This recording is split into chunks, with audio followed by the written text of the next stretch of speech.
the moment your body stops arguing. There is a quiet kind of resistance that ruins more lives than failure ever could. It doesn't shout. It doesn't rebel. It delays. It tightens the chest when the alarm sounds.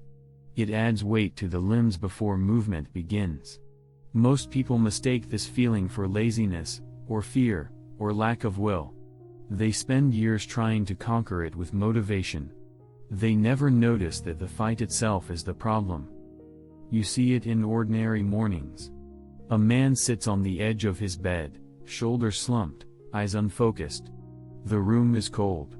His feet touch the floor, then pull back. He checks the phone. The body hesitates, waiting for permission that never comes. The day hasn't started yet, but the negotiation already has.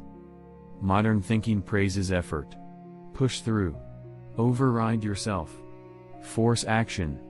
But effort always implies friction. And friction always creates heat, noise, and exhaustion. Ancient warriors noticed something else. When action is aligned with identity, resistance fades. The body moves without debate. The hands reach for what they always reach for. The mind arrives later, confused that the decision has already been made. This is why certain people feel unsettling to be around. They don't rush, yet nothing stops them. They don't speak about discipline, yet their days are sealed shut.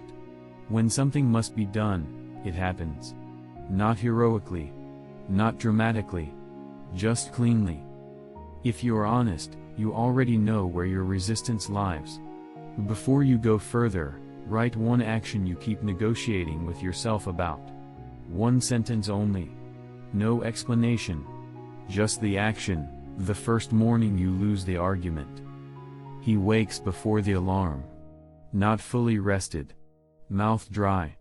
Neck stiff from poor sleep. The room is still dark, the air cold against his skin. For a few seconds, nothing happens. Then the familiar voice appears, calm and reasonable. Skip today. Start tomorrow. One day won't matter.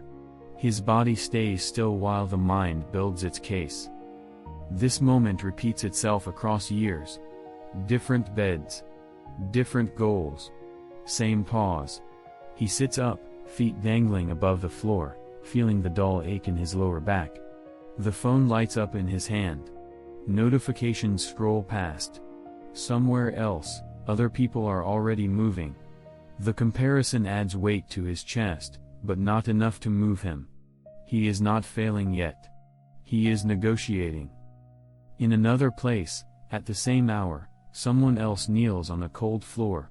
Knees fold without ceremony. The mat presses into bone. The breath is shallow at first, then steadies. There is no visible struggle, but there is no comfort either. No decision is being made.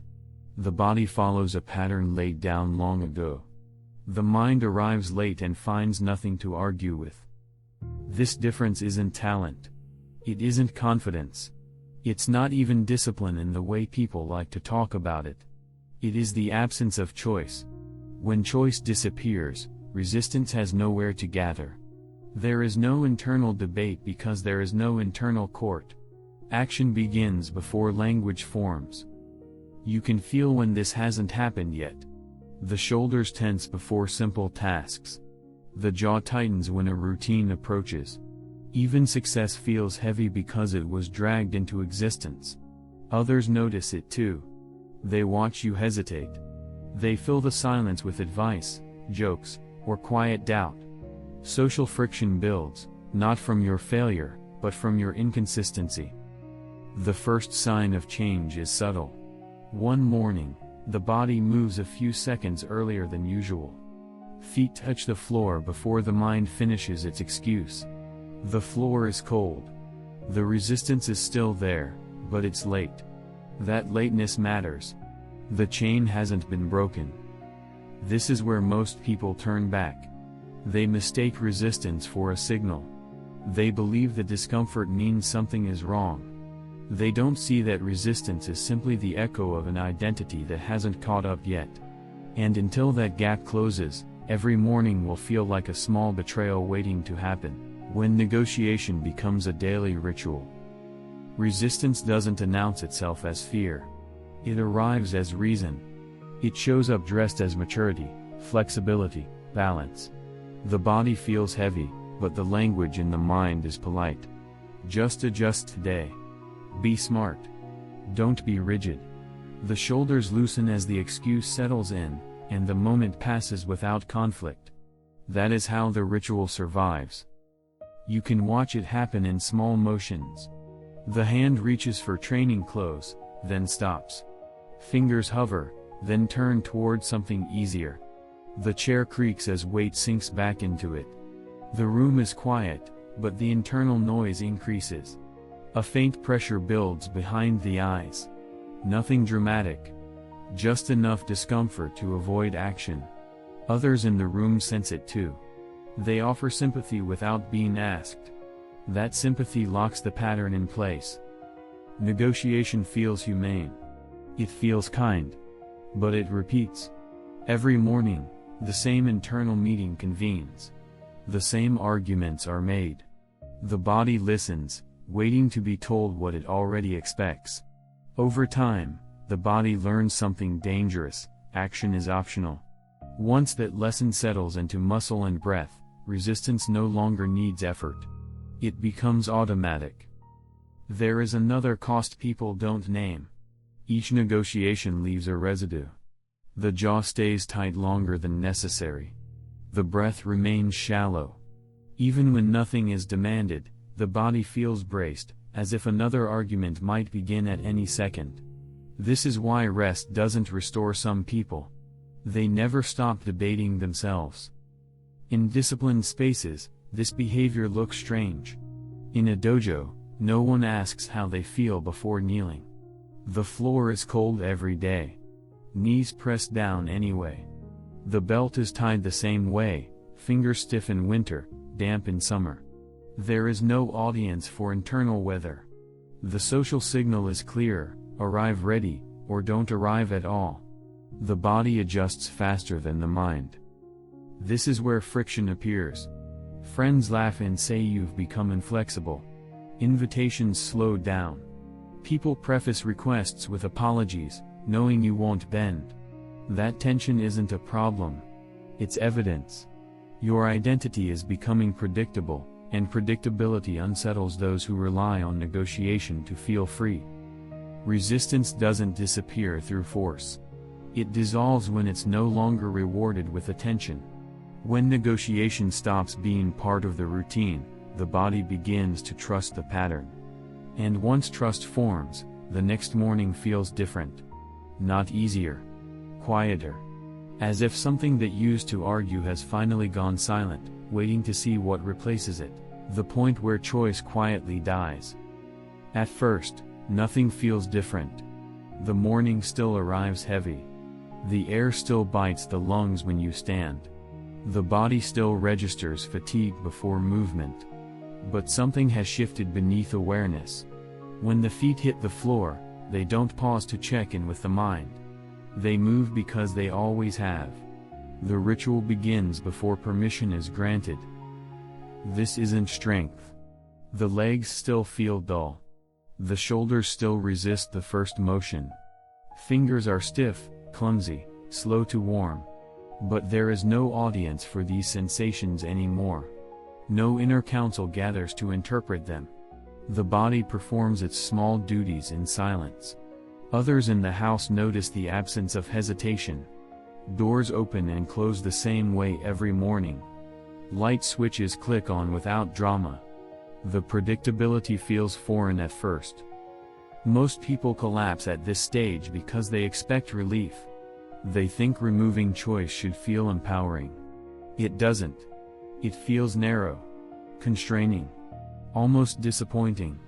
There is no surge of pride, no emotional payoff. Just the repetition of movement in an indifferent world. This is where identity begins to harden, and why so few allow it to happen.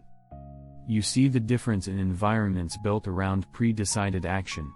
In old training halls, no one discusses whether today is optimal. Mats are unrolled.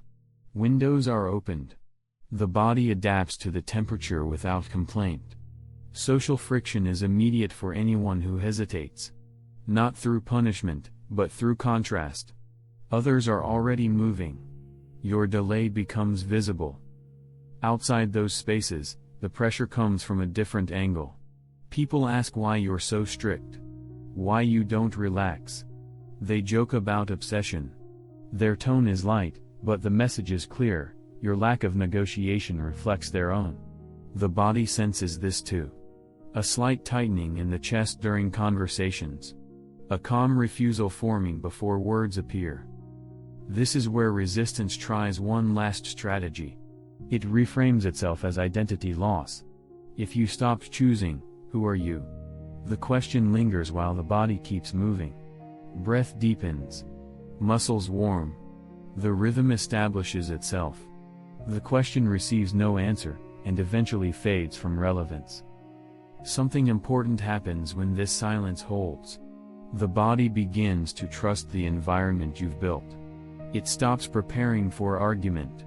Movements become economical, not because they're trained, but because nothing interrupts them. Energy once spent debating becomes available for execution. This is the threshold. Beyond it, discipline is no longer an act you perform. It becomes the background condition of your days. And once choice has truly died, resistance has nothing left to cling to, except the memory of how things used to feel. What remains when willpower is removed? The routine no longer feels like a decision, but it also doesn't feel personal. That surprises most people. They expect discipline to feel expressive, like a statement of character. Instead, it feels neutral. The hands wrap around familiar tools the same way every time. The grip is neither tight nor loose. Just correct. The body registers the weight, the texture, the temperature. Nothing more is added. There is a moment when this neutrality unsettles you. Without the internal struggle, action feels almost empty. You notice the sound of your breath more clearly. You notice how quiet the room is when no argument is taking place.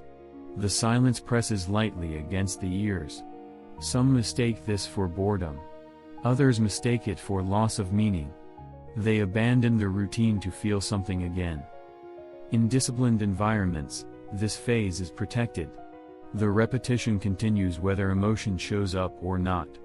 A monk sweeps the same corridor every morning. The broom rasps against stone. Dust rises, catches the light, settles again. No one praises the act. No one questions it. The social fabric absorbs the emptiness and gives nothing back. The body learns that meaning is not required for continuity. Outside those spaces, friction sharpens. People expect enthusiasm. They look for signs of passion to justify effort. When they don't see it, they grow uneasy. Are you even enjoying this? They ask. Their faces tighten slightly when you don't answer. The body feels the pressure behind the sternum, but the routine holds. You don't defend it. Defense would reintroduce negotiation. This is where willpower quietly becomes irrelevant. You can tell because fatigue behaves differently. The dull ache in the legs still appears. The shoulders still burn under load. But these sensations no longer carry instructions. They inform, nothing more. When intensity needs to drop, it drops without drama. When movement must continue, it continues. The chain remains unbroken. There is a cost to this stability. You become less relatable. Your days lose the emotional spikes people bond over. You don't complain convincingly. You don't celebrate effort loudly. Some relationships thin out. Invitations stop arriving. The body feels the absence in small ways. A pause before meals. A longer silence at night. You notice it, then return to what is next. What remains is not motivation. It is alignment. Action matches environment. Environment shapes the body. The body moves without asking what it should feel like. This is why resistance struggles to return once this stage settles. There is no lever left to pull. No choice to interrupt. Only the quiet pressure of continuity, pressing forward, indifferent to preference, waiting to see whether you will keep it intact when no one is watching, when continuity replaces intensity. There is a day when effort drops without being announced. You don't feel strong. You don't feel weak. You simply arrive and begin. The body is slightly sore, joints carrying a dull reminder of yesterday. The air is thick in the lungs at first breath. None of it registers as a problem. Movement starts at a lower gear and stays there. Continuity holds, even when intensity does not. This is where most systems collapse. People are trained to associate worth with output. When they cannot perform at full capacity, they stop entirely. The chain breaks. Here, the chain stays intact. A warrior with an injured leg practices footwork slowly. The rhythm remains. A monk with fever sits briefly, spine upright, breath shallow. He stands again when it's time. No one applauds the restraint. The body learns that showing up counts more than how it feels. You can sense the difference in your own movements. When fatigue appears, it no longer triggers panic. The shoulders relax instead of bracing. The breath adjusts on its own. Hands move with less force, but more accuracy. The room remains the same. The routine does not shrink to match mood. Mood shrinks to fit the routine. Social friction sharpens here. Others watch you train lightly and assume you're losing commitment. They comment on it, sometimes kindly, sometimes with quiet judgment. Their words land in the chest as a brief tightening. The body acknowledges it, then continues. You don't correct them. Explanation would invite negotiation back into the space. This stage feels exposed. Without intensity, you can no longer hide behind effort. There is nothing to perform. Just the bare action, repeated. Some days it feels almost embarrassing how ordinary it looks. No struggle. No triumph. Just continuity pressing forward. This ordinariness is exactly what reshapes identity. Over time, the body adapts to this rhythm. Recovery improves without being planned. Small injuries fade instead of accumulating. Sleep deepens. Not because you optimized anything, but because the nervous system is no longer jolted by extremes. The predictability calms it. The mind follows later, surprised by the absence of drama. People who live on motivation don't understand this quiet strength. They wait for the right feeling. You stop noticing feelings as signals. Sensations come and go. The routine remains. This is where resistance weakens further. It can no longer argue that today is different. Today looks exactly like yesterday, and yesterday did not require a decision. Continuity does something intensity never can. It removes the option to restart. There is no grand return, no fresh beginning. There is only the next repetition, already in motion. And once that becomes normal, resistance has fewer and fewer places to hide, watching as your days move forward without asking for permission. When the body learns before the mind, something shifts without ceremony. You notice it in small details first. The hands reach for the same objects in the same order. The belt is tied without adjustment. Shoes are placed by the door the night before, toes aligned. In the morning, the floor is cold, but the knees lower anyway. The body no longer waits to be convinced. This learning doesn't feel intellectual. There is no insight, no realization to point to. It happens in the muscles, in the timing of breath, and how quickly balance returns after standing. The pulse steadies faster than it used to. The shoulders drop sooner. The body begins to expect movement at a certain hour, and when it doesn't arrive, something feels wrong. Not painful. Incomplete. You experience this most clearly on days when routine is interrupted. Travel. Illness. Obligation. The usual sequence breaks, and the body reacts before thought. Restlessness builds in the legs. Focus thins. Sleep comes later than expected. Others around you don't notice anything unusual, but you do. The absence of the ritual leaves a residue. That residue is the mark of identity forming. In training halls, this state is cultivated deliberately. When rain falls, practice moves indoors without comment. When exhaustion appears, intensity drops, but the sequence remains. There is no meeting to decide. The response is pre-written. Watching this from the outside can feel unsettling. People expect reaction. They see response instead. The difference creates quiet pressure in the room. Outside, the pressure turns social. Someone asks why you're still doing this when circumstances have changed. Their tone is casual, but their eyes search for justification. You feel the question land in your chest as a brief tightening. The body answers first by continuing. Words, if they come at all, arrive later and thinner than expected. This is where many people break continuity without realizing it. They explain themselves. Explanation invites evaluation. Evaluation reopens choice. The body senses the shift immediately. Breath shortens. Movements lose their economy. The old negotiation clears its throat, ready to speak again. When the body leads, resistance loses its language.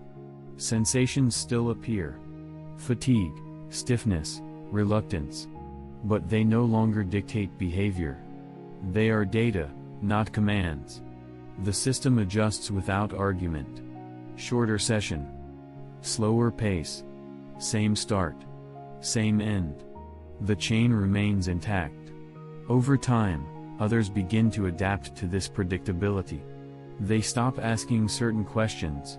They stop expecting flexibility in areas you sealed. This creates distance, but also clarity.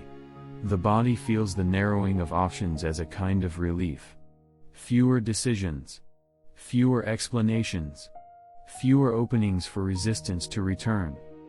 This is the stage where discipline stops feeling like something you practice and starts feeling like the environment you live inside. And once the body recognizes that environment as home, the mind has no choice but to follow, arriving late again, searching for an argument that no longer exists. The social cost of being predictable. The change becomes visible to others before it feels significant to you. Your schedule no longer flexes. Messages are answered later, or not at all. You arrive at the same time each day, leave the same way, decline invitations with the same calm refusal. The body feels steady doing this. The breath doesn't spike. The jaw stays loose. But the room often shifts when you enter it. People test the boundary first. Small requests. Harmless changes. Just this once. You feel the request land as a familiar pressure in the chest, the old doorway resistance used to enter through. This time, nothing follows it. The body continues its sequence. Hands stay busy. Eyes don't search for approval. The refusal is not dramatic. It is already decided. That predictability unsettles people. They rely on flexibility to feel safe. When someone stops bending, it exposes how often they do. Conversations shorten. Jokes appear, light on the surface, edged underneath. You're intense. You never relax. The words are casual, but the body hears them as a test. Shoulders remain dropped. Breath stays even. The routine continues. This is where many compromise without admitting it. Not because the routine is wrong, but because the social cost feels sharp. Humans are tuned to belong. When belonging is threatened, the body reacts. Heat rises behind the eyes. The throat tightens slightly. Old instincts suggest smoothing things over. Explaining. Adjusting. The moment hangs there, waiting. In disciplined cultures, this moment is absorbed by the group. Predictability is shared, not isolated. Outside of that, you carry it alone. The body learns to hold its ground without hardening. You don't argue. You don't defend. Defense would mean the boundary is still negotiable. Instead, you let the silence do the work. Silence is uncomfortable, but it passes. Over time, something unexpected happens. People stop pushing in certain areas. They still joke. They still question. But they stop expecting change. Your identity becomes legible. That legibility removes friction you didn't realize was draining you. Fewer explanations. Fewer internal rehearsals. The body feels lighter, not because life is easier, but because it is clearer. This clarity sharpens the final edge of resistance. Resistance thrives on ambiguity. On open doors. On the possibility that today might be different. When your days become structurally boring to others, resistance loses allies. There is no social reinforcement left to lean on. What remains is stark. You see exactly what you are willing to protect and what you are willing to lose. The body responds to that honesty with steadiness. Sleep deepens. Movements simplify. The environment stops feeling hostile and starts feeling neutral. This is the final pressure point before discipline becomes irreversible. When predictability costs you comfort, attention, and ease, but you keep it anyway. After that, resistance doesn't disappear dramatically. It simply stops showing up, as if it understands it is no longer needed, watching quietly as you move forward without it. The end of resistance is not relief. At some point, you stop noticing resistance because there is nothing left for it to press against. The days no longer feel heavy or light. They feel fixed. The body wakes, moves, completes what is required, and rests. Not because it was forced, but because this is now the shape of the environment you live inside. This is where people misunderstand what discipline actually is. They expect relief. They expect freedom. What arrives instead is neutrality. Action no longer carries emotional weight. There is no pride in showing up and no shame in fatigue. The hands do what they do. The body responds to the conditions placed around it. Identity has shifted from effort to alignment. The unshakable person is not the one who never feels resistance. It is the one who no longer treats resistance as a signal. Sensations still appear. Doubt still whispers. Social pressure still tests the edges. But none of it holds authority. There is no committee left inside you to hear arguments. This is why discipline cannot be borrowed, learned, or copied. It is built by removing negotiation until only movement remains. Once that happens, the question of acting without resistance disappears entirely. You are not acting against yourself anymore. You are acting as yourself. If this has landed uncomfortably, that is the point. Comfort was never the goal. Clarity was. Comment your public commitment below. One sentence only. No explanation. No context. Just the action.